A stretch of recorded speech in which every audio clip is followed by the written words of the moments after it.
uno kumagirosa kuzotenga chuzi nemhaka yekuti vana havachina respect zvachose panyika yedu.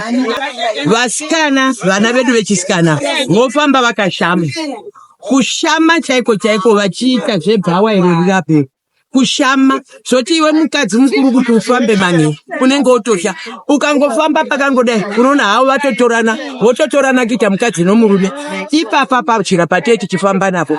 Ichi ndo chimwe chinhu chatava tichikumbira kuti dai zvagona kugadzirisiwa muno mumasvingo mashata, dai tagona kurespekta zita rokuti masvingo ndo Zimbabwe yacho.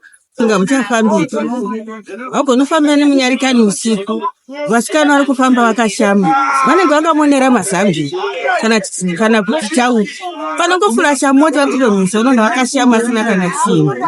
Vamwe unotoona vakavata murodhi jaimu.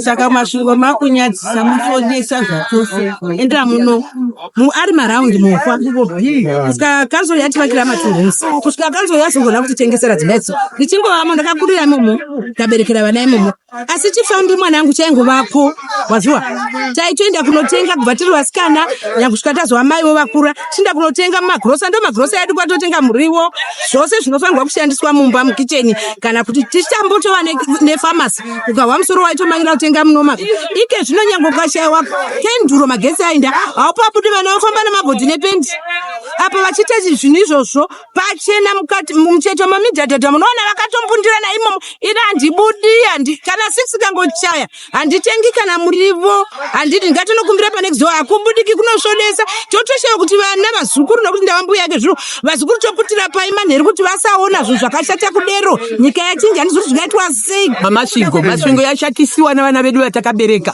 vofamba vakashama.